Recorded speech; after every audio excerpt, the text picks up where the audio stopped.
ইবলিসের সিংহাসন কিসের উপরে? বিশাল বড় সাগর আর মহাসাগরের উপরে ইবলিস শয়তান তার সিংহাসন নিয়ে বসা। প্রতিদিন সকালবেলায় শয়তানগুলোরে মানব রাজ্যে পাঠিয়ে দেয়, যা তোরা মানব রাজ্যে চলে যা, যে মানুষকে ওয়াসওয়াসা দেয়, ওয়াসওয়াসা দিয়ে খারাপ কাজ করা। সারাদিন খারাপ কাজ করার পরে কি কি ওয়াসওয়াসা দিল, কি কি খারাপ কাজ মানুষের মধ্যে ঘটালো, সন্ধ্যাবেলায় সব শয়তানে সেই ইবলিসকে বয়ান শোনায়। সন্ধ্যাবেলায় শয়তানগুলো এসে বলে, আমি এক লোককে দিয়ে মিথ্যা কথা বলিয়েছি। আরেক শয়তান বলে, আমি নামাজ কাজা করিয়েছি এক আল্লাহর বান্দাকে দিয়ে। আরেকজন বলে, আমি ওজনে কম দিয়েছি।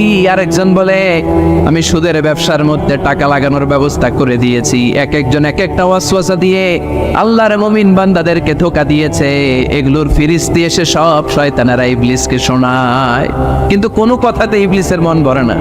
কোন শয়তান এসে বলে, আমি তো এমন মদের আড্ডাখানায় নিয়ে গেছি আল্লাহর বান্দাদেরকে, এগুলো নামাজই পড়ে নাই, খালি মদ খেয়েছে।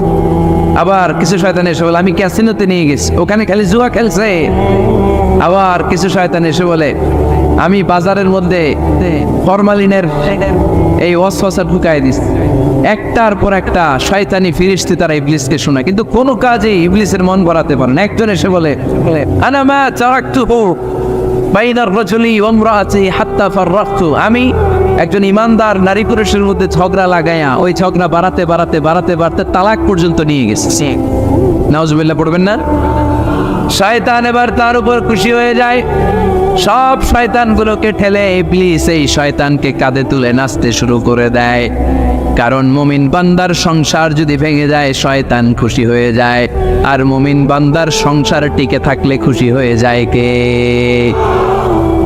এজন্য নীলফামারীর ভাইরা, ঝগড়া করা যাবে না। দাম্পত্য জীবনকে সুখী করতে চাইলে ঝগড়াকে আমরা নো বলে দিব। ঝগড়া অনেক সময় হবে, কিন্তু এটাকে বাড়তে দেওয়া যাবে না, এটাকে আমরা স্পেস দিব না, ওইখানে থামায় দিতে হবে। রাজি আছেন তো সবাই? আল্লাহ রাসূল সাল্লাল্লাহু আলাইহি ওয়াসাল্লামের ফ্যামিলিতে ঝগড়া হতো। আম্মা জান আয়েশা রাদিয়াল্লাহু তাআলা আনহার সাথে আল্লাহ রাসূল সাল্লাল্লাহু আলাইহি ওয়াসাল্লামের ঝগড়া হতো, হাদিসে পাওয়া যায়, কিন্তু এগুলো ছিল মধুর ঝগড়া, সুন্দর ঝগড়া। সুবহানাল্লাহ পড়েন। আল্লাহর হাবিব বলেন, ইয়া আয়েশা ইন্নী লা আ'লামু ইযা কুনতি আন্নী রাদিয়া ওয়া ইযা কুনতি আলাইয়া গাদবা। ও আয়েশা, তুমি কখন আমার উপর রেগে থাকো সেটাও আমি বুঝি, আবার কখন খুশি থাকো সেটাও বুঝি। আম্মা যারা এসে বললেন, ইয়া রাসূলুল্লাহ, ইয়া হাবিবাল্লাহ, কেমন করে আপনি বুঝেন যে আমি আপনার উপর রেগে আছি, আবার কেমন করে আপনি বুঝেন আমি আপনার উপর সন্তুষ্ট আছি? বিশ্বনবী বললেন, আয়েশা, তুমি যখন আমার উপরে খুশি থাকো, আমার উপর যখন তুমি রাজি থাকো, তখন তুমি দোয়ার সময় এইভাবে দোয়া করো, ওয়া রব্বি মুহাম্মদ, মুহাম্মাদের রব, আপনি আমাদের সব গুনাহগুলো মাফ করে দেন। আর যখন তুমি আমার উপর রেগে থাকো, তখন তুমি আমার নামটা মুখ দিয়ে উচ্চারণ করো না, আয়েশা, তখন তুমি দোয়ার সময় বলতে থাকো, ওয়া রব্বি ইব্রাহিম, ইব্রাহিমের রব, আপনি আমাদের সব গুনাহগুলো মাফ করে দেন। যখন তুমি খুশি তখন আমার নামটা মুখে নাও, যখন তুমি আমার উপর রেগে থাকো তখন তুমি আমার নামটা মুখে নিতে চাও না।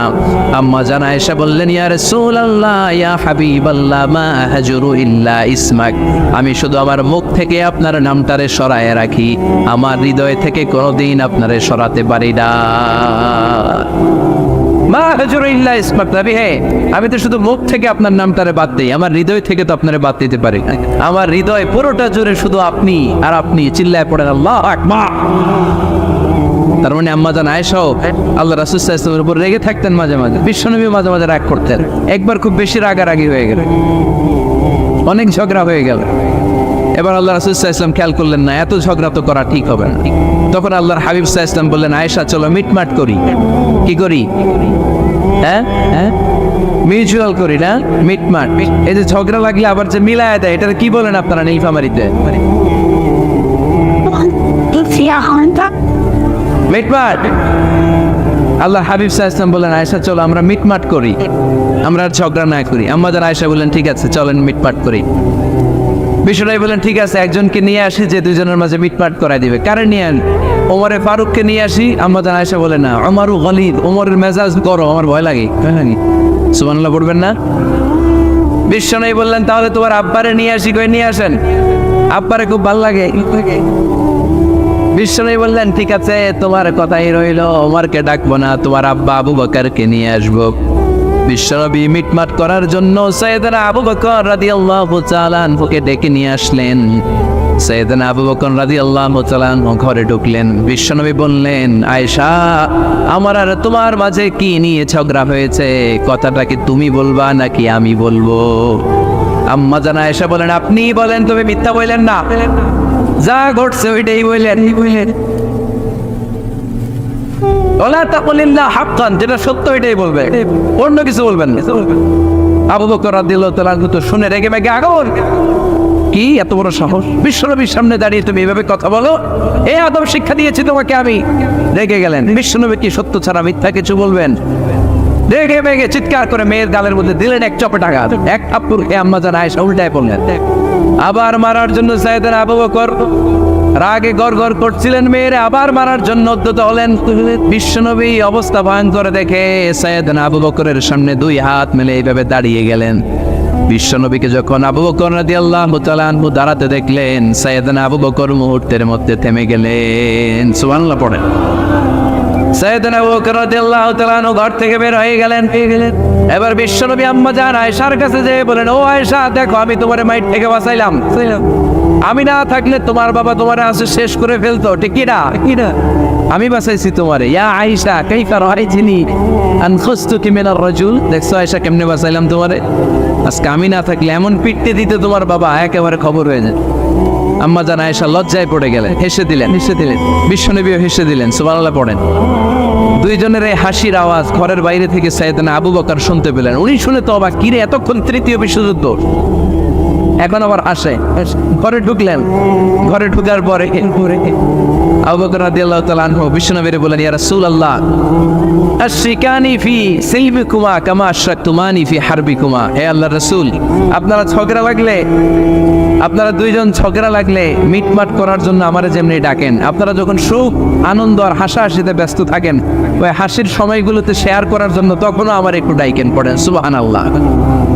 ও নবী, শুধু ঝগড়ার সময় ডাইকেন না, কিন্তু শুধু মিলায় দেওয়ার জন্য ডাকবেন না।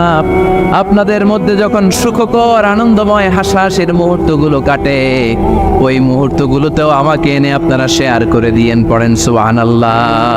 মুসনাদে আহমদ ইবনে হাম্বলের হাদিস। এই হাদিস প্রমাণ করে আল্লাহ রাসূল সাল্লাল্লাহু আলাইহি ওয়াসাল্লামের ঘরেও ঝগড়া হতো স্ত্রীদের সাথে, তবে মধুর ঝগড়া, শিক্ষণীয় ঝগড়া। আওয়াজ করে বলতে হবে, ঠিক কি না? এজন্য ঝগড়া হবে, কিন্তু ঝগড়াকে বাড়তে দেওয়া যাবে। তাহলে দাম্পত্য জীবন সুখময় করতে চাইলে 1 নম্বরে স্যাক্রিফাইস, 2 নম্বরে ঝগড়াকে আমরা কি বলে দিছি আজকে? বলে গেছি ঝগড়াকে কি বলবো? নো। তাসলিমা নামে একটি মেয়ে হারিয়ে গেছে। ওসি সাহেব বলেছেন, পিছনে পুলিশের কাছে যদি পাঠিয়ে দিতে পারেন ভালো হয়। ছোট্ট মেয়ে দেখলে জিজ্ঞেস করবেন, তোমার নাম কি? যদি বলে তাসলিমা, 6 বছর বয়স, ওকে পাঠিয়ে দিবেন। 3 নম্বর, দাম্পত্য জীবন সুখময় করতে চাইলে দাম্পত্য জীবনের কোনো গোপন কথা কারোর সাথে শেয়ার করা যাবে না। এটা কবিরা কেউ না, এটাকে হারাম বলে ঘোষণা দিয়েছে কে? এটাকে বিষ্ণু বলেছেন আযমুল আমানা। স্বামী স্ত্রীর মধ্যে যে অন্তরঙ্গ মুহূর্ত কাটে, এই মুহূর্তগুলোর কথা কারোর সাথে শেয়ার করা যাবে? নীলফামারীর যুবক ভাইরা চিল্লায় বলে, এগুলো শেয়ার করা যাবে? বিষ্ণু বললেন, খবরদার, এটা আযমুল আমানা। স্বামীর সবকিছু স্ত্রীর কাছে আমানত, স্ত্রীর সবকিছু স্বামীর কাছে আমানত। আবার বিশ্বনবী বলেছেন, যারা স্বামী স্ত্রীর গোপন দাম্পত্য জীবনের কথা অন্যের কাছে শেয়ার করে দেয়, তারা হলো আশারুন নাস, পৃথিবীর মধ্যে সবচাইতে নিকৃষ্ট মানুষ।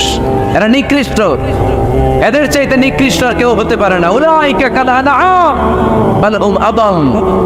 এরা পশুর চাইতেও নিকৃষ্ট, যারা স্বামী স্ত্রীর প্রাইভেট কথা, পার্সোনাল কথা মানুষের কাছে বলে বেড়ায়। আর সিবাহু হারাম, এই গোপনীয় সব কথাগুলোকে অন্যের কাছে প্রকাশ করা হারাম করেছে কে? চিল্লায় বলতে হবে কে? তাহলে খবরদার, নিজেদের দাম্পত্য জীবনের কোনো কিছু অন্যের সাথে শেয়ার করবেন। আমাদের বোনরা অনেক সময় একসাথে বসলে পেটের কথা, পিঠের কথা সব বলে ফেলায়, আছে না নাই? না বোনেরা, সব শেয়ার করলেও আপনাদের দাম্পত্য জীবনের কোনো কথা কখনো কারোর সাথে শেয়ার করতে পারবেন না। 4 নম্বর ফর্মুলা হচ্ছে অহেতুক সন্দেহ পরিহার করতে হবে। অনেক স্ত্রী আছে স্বামীরে খালি সন্দেহ করে, আছে না নাই? নীলফামারীতে এই সমস্যা নাই। আছে? এই যে ভুক্তভোগী পাওয়া গেছে, আছে না নাই? আছে। খালি সন্দেহ করে, এই তুমি ওদিকে তাকালে কেন, ওই বেটির দিকে তাকাইলা কেন, এই তোমার মোবাইল দাও, কারে ফোন দিলা দেখি, এই ফেসবুকের পাসওয়ার্ড দাও দেখি কি করছে, দেখি মেসেঞ্জারে কার সাথে চ্যাটিং করছে, আছে না নাই? এই যে অহেতুক সন্দেহ আপনার ফ্যামিলিটা জাহান্নামের টুকরা বানায় দিবে।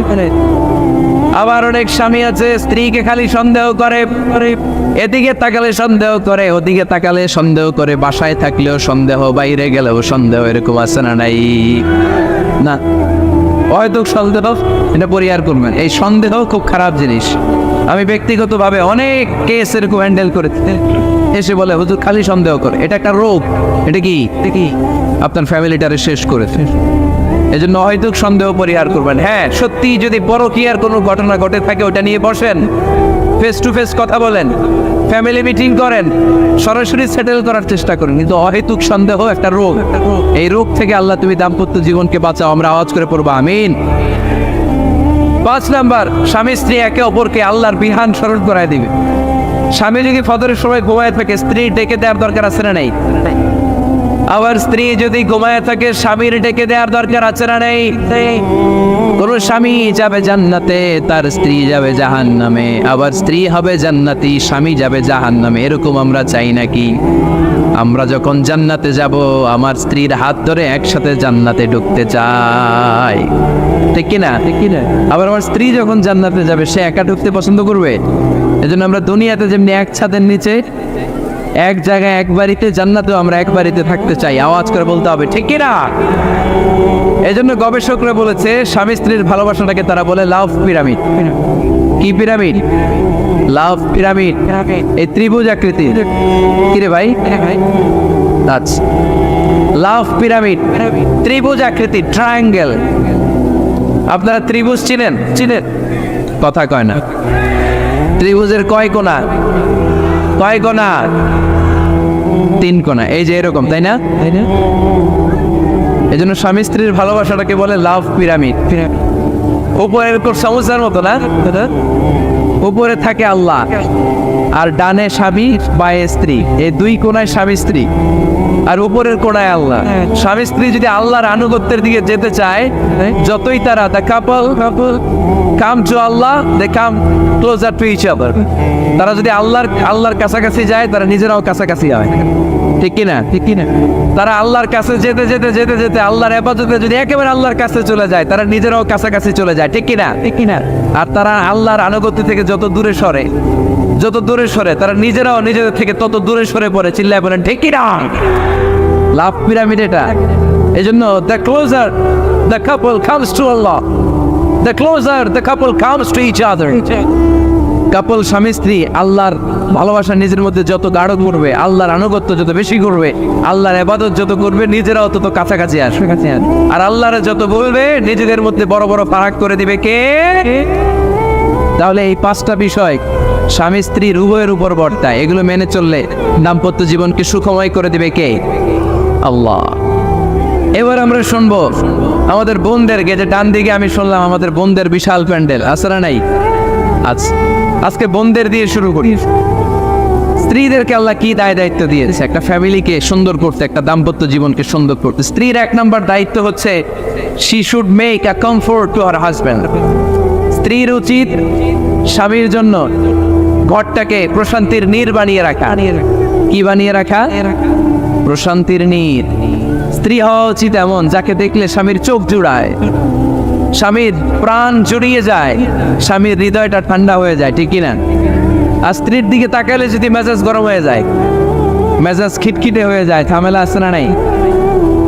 ঝামেলা আছে। এজন্য মেহরবানি করে আমাদের বোনরা যারা, এমন কোনো কাজ করবেন না যেটা স্বামীর মেজাজকে খিটখিটে করে দেয়। কারণ আল্লাহ তাআলা আপনাদেরকে তৈরি করেছে লিতাসকুনু ইলাইহা, স্বামী আপনার কাছে গেলেই যেন তার হৃদয়টা প্রশান্ত হয়ে যায়, ঠিক কিনা? অনেক স্ত্রী আছে না জেনে না বুঝে স্বামীর সাথে এমন খিটখিটে মেজাজ দেখায় যেটা স্বামীর জন্য মেনে নেওয়া কষ্টকর। আমি একটা জরিপে পড়েছি, পৃথিবীর অনেক স্বামী স্ত্রীর কারণে হার্ট অ্যাটাক করে মারা যায়। আছে না নাই? এই তো ভুক্তভোগী পাওয়া গেছে। স্বামীর জন্য একটা ত্রাস হয়ে দাঁড়ায় স্ত্রী, ত্রাস। অনেক স্বামী আছে স্ত্রীর এরকম আচরণের কারণে, অতিরিক্ত প্রেসার ক্রিয়েট করার কারণে স্ত্রীদেরকে ভয় পায়। অবশ্য নীলফামারীর কোনো স্বামী তার স্ত্রীরে ভয় পায় না। ভয় পায় স্ত্রীরে ভয় পান কে কে দেখি?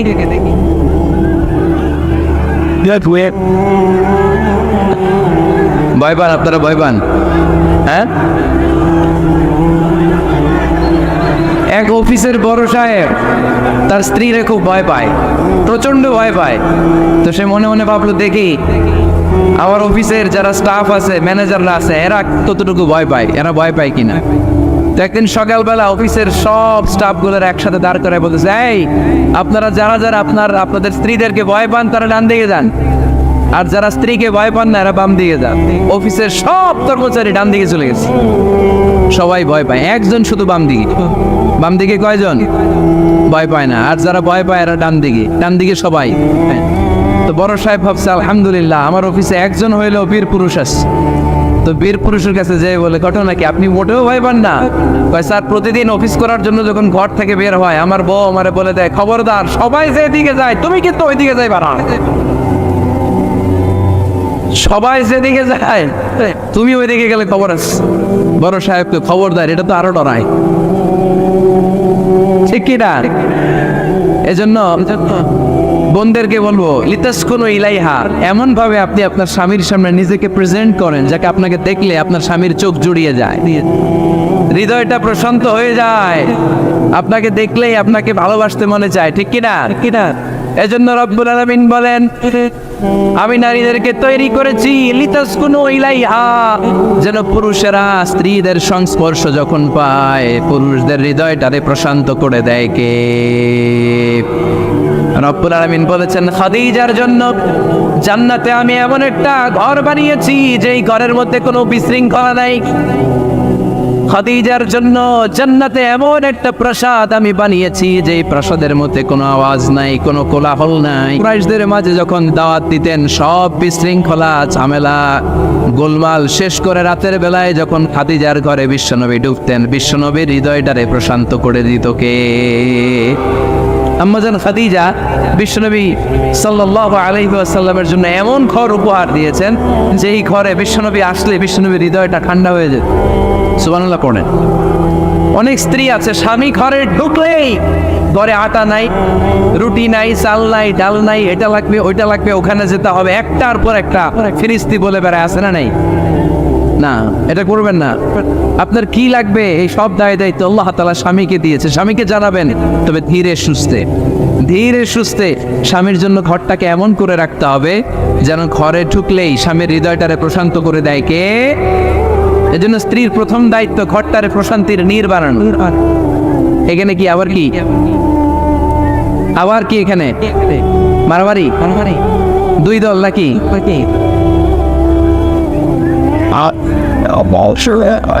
আপনাদের মনোযোগ আসছে না গেছে? কষ্ট হচ্ছে? হ্যাঁ, অনেক রাত হয়ে গেছে তো, প্রায় 10:30। হ্যাঁ, তাকবীর পড়েন, লিল্লাহে তাকবীর। তো কিছু লোক ওঠা বসা শুরু করলেন কেন? হ্যাঁ, 1 নাম্বার 2 নাম্বার 3 নাম্বার নাই তো আবার? হ্যাঁ, 1 নাম্বার নাকি পেশাব করা, 2 নাম্বার নাকি টয়লেটে যাওয়া, 3 নাম্বার নাকি এইটা। বিড়ি খান আপনারা? বিড়ি আর সিগারেটের সাথে মুসলমানের সম্পর্ক আছে না। কোন মুসলমান সিগারেট খেতে পারে, বিড়ি টানতে পারে? কারণ এটা এমন একটা খাবার যে খাবার টয়লেটে ঢুকেও খাওয়া যায়। সিগারেট ছাড়া কোনো খাবার টয়লেটের ভেতরে খাওয়া যায়? কথা বলেন, খাওয়া যায়। এবং সিগারেট পৃথিবীর এমন খাবার যে খাবারের গায়ে এই খাবারের বদনাম লেখা থাকে, ঠিক কিনা? সিগারেট ছাড়া পৃথিবীর কোনো খাবারে ওই খাবারের বদনাম আছে? কথা বলেন। ধরেন আপনাদের নীলফামারীতে নতুন 1 প্যাকেট বিস্কিট বেরোচ্ছে, যে বিস্কিটের গায়ে লেখা এই বিস্কিট খাওয়ার 1 ঘন্টার মধ্যে ডায়রিয়া শুরু হবে। ওটা খাইবেন কে? খাবেন আপনারা?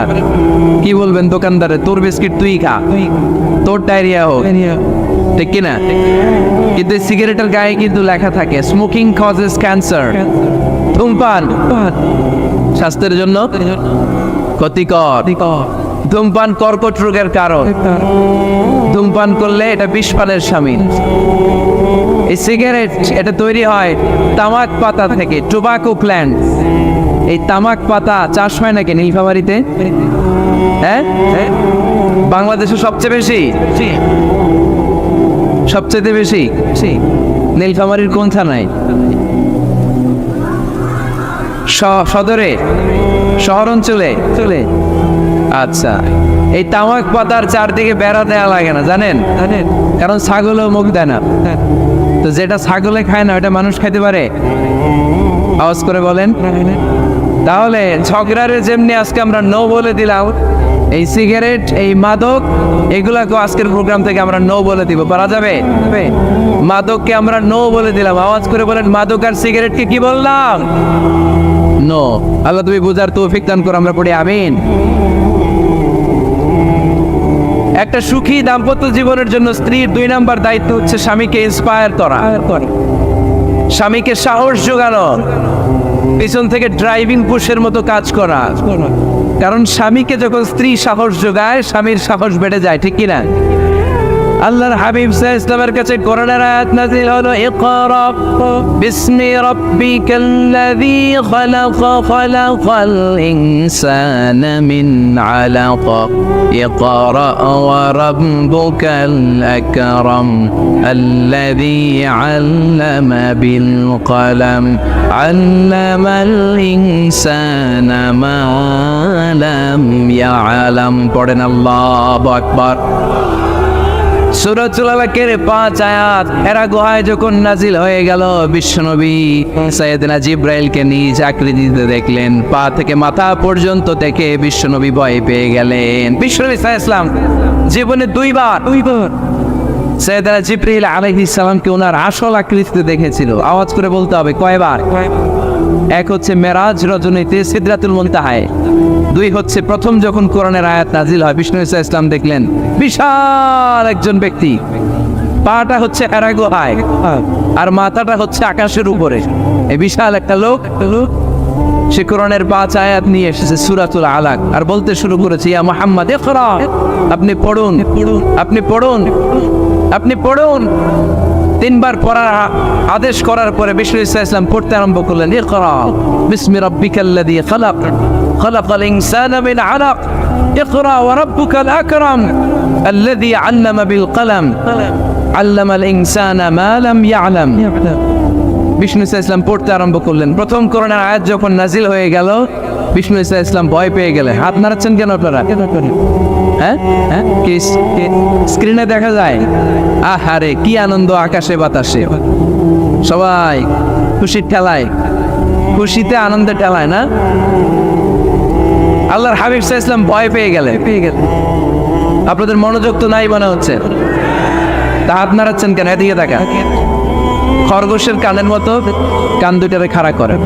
কোরআনের আয়াত যখন নাজিল হলো, আল্লাহ রাসূল সাল্লাল্লাহু আলাইহি ওয়াসাল্লাম ভয় পেয়ে গেলেন। বিষ্ণু ইসা ইসলামের হৃদয় কাঁপতে আরম্ভ করলো। কোরআনের 5 আয়াত নিয়ে হেরা গুহা থেকে বিশ্বনবী আম্মা জান খাদিজাতুল কুবরা রাদিয়াল্লাহু তাআলা আনহার কাছে চলে আসলেন। এসে ডেকে বললেন, খাদিজা জাম্মিলুনি জাম্মিলুনি, কম্বল দিয়ে তুমি আমারে চাপা দাও, আমার ভয় লাগছে, মনে হয় আমি বাঁচবো না। আম্মা জান খাদিজা বললেন, কি হয়েছে আপনার? বিশ্বনবী বললেন, বিশাল বড় একটা লোক কোরআনের 5 আয়াত নিয়ে এসেছে। ওই লোকের পা হেরা গুহার মধ্যে, মাথাটা আকাশের উপরে, এত বিশাল সত্তা, বিশাল কোন মানুষ জীবনে আমি দেখি নাই। এসে সে পরিচয় দিয়েছে সে নাকি জিব্রাইল ফেরেশতা। বিশ্বনবী বললেন, মনে হয় আমি বাঁচবো না, আমার জ্বর চলে এসেছে, আমার হৃদয়ের মধ্যে কাঁপুনি শুরু হয়েছে, তুমি আমারে কম্বল দিয়ে চাপা দাও। আম্মা জান খাদিজা বললেন, ও নবী ভয় পাবেন না, আমার আল্লাহ কোনোদিন আপনারে অপমান করবেন না। সুবহানাল্লাহ পড়েন। ওয়াল্লাহি ওয়াল্লাহি লা ইউখজিকাল্লাহু আবাদা। নবী গো, আল্লাহ আপনার অপমান করবেন না, কারণ আপনার মধ্যে এমন এমন ভালো ভালো গুণ আছে, এই গুণাবলীগুলি যে মানুষের মধ্যে থাকে তাকে আমার রব কোনোদিন অপমান করতে পারে না। চিল্লায় বলেন ঠিক কি না? নবী হে ইন্নাকা লা তাসিলুর রাহিমা, আপনি আত্মীয়তার সম্পর্ক বজায় রাখেন। ও নবী তাসদুকুল হাদিসা, সব সময় আপনি সত্য কথা বলেন। ওয়া তাহমিলুল কাল্লা, আপনি মানুষের বোঝা টেনে দেন। ওয়া তাকসিবুল মা'দুমা, যার উপার্জন করার কেউ নাই, নিজে গায়ে খেটে আপনি তারে উপার্জন করে দেন। ওয়া তুআইনু আলা নাওয়াইবিল হক, সত্য যেখানে বিপন্ন সেখানে আপনি সাহসী সৈনিকের মতো দাঁড়িয়ে যান। সুবহানাল্লাহ। রব্বুল আলামিন বলেন, উন্না লিবাসুল লাকুম ওয়া আনতুম লিবাসুল লাহুন। ও নারীরা, তোমরা তোমাদের স্বামীদের পোশাক, আর তোমাদের স্বামীরা হলো তোমাদের পোশাক। পোশাক যেমনি লজ্জাস্থানকে ঢেকে রাখে, ঈমান ইজ্জতের হেফাজত করে, আব্রু ঢেকে রাখে, তেমনি স্বামী তার স্ত্রীর চরিত্রের হেফাজত করে, স্ত্রী তার স্বামীর চরিত্রের হেফাজত করে। পোশাক যেমনি সুন্দর, স্ত্রীর চোখে স্বামী সুন্দর, স্বামীর চোখে স্ত্রী সুন্দর। পোশাক যেমনি মানুষকে আরাম দেয়, প্রশান্ত করে দেয়, স্বামী আর স্ত্রী একে অপরের সংস্পর্শ পেলে তাদের হৃদয়টাও প্রশান্ত হয়ে যায়, ঠিক কিনা?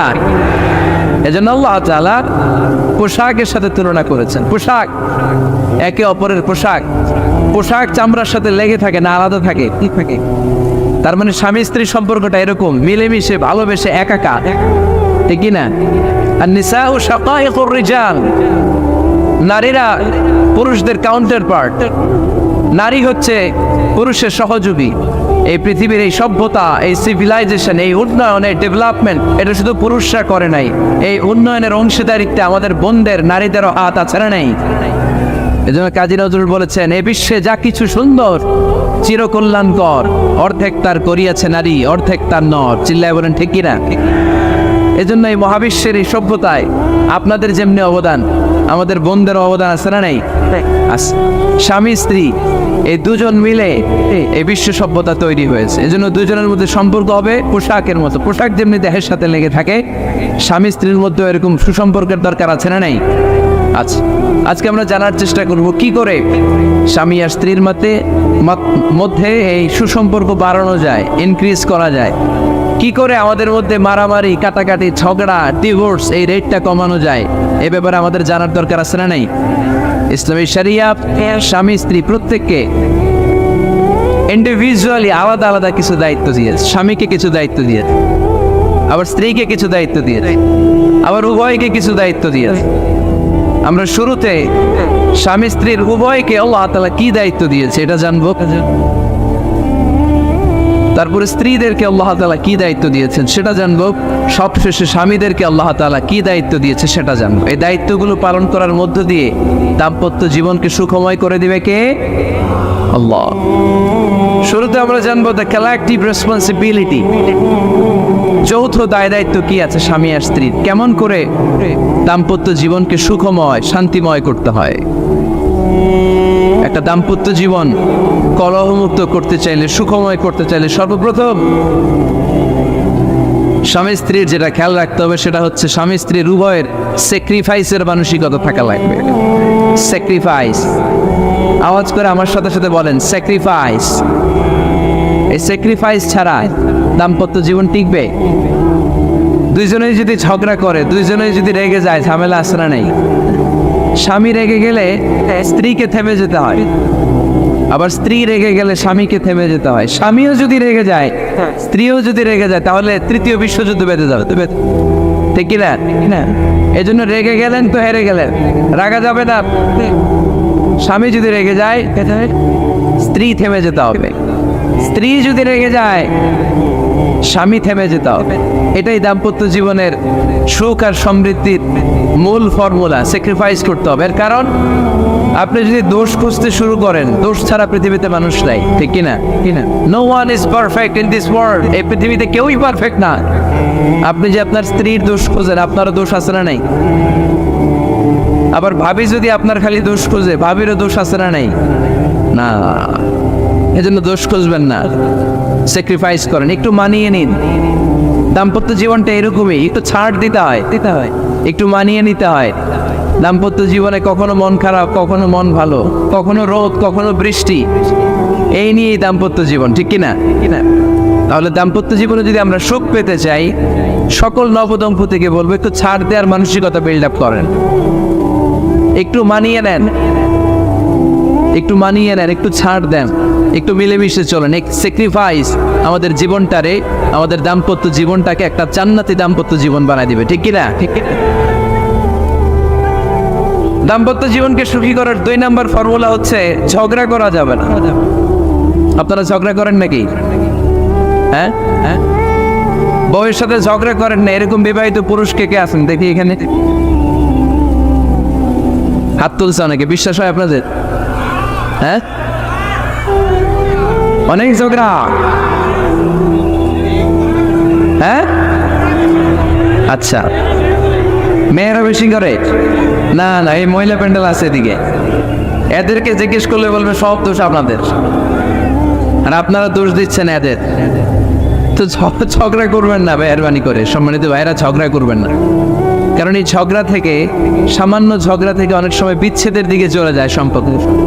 ছোট্ট ঝগড়া থেকে যেতে যেতে ঝগড়া বাড়তে বাড়তে ডিভোর্সের দিকে গড়া, এরকম আছে না? নাই না, সামান্য ঝগড়া যদি বেঁধে যায়, শয়তান এটার মধ্যে বাতাস দেয়, এটারে বাড়াতে বাড়াতে শয়তান অনেক বড় করে। ইমানদারদের পরিবার ভেঙে গেলে শয়তান খুশি, আর ইমানদারদের পরিবার টিকে থাকলে আমার আল্লাহ খুশি। আমরা কার খুশি চাই?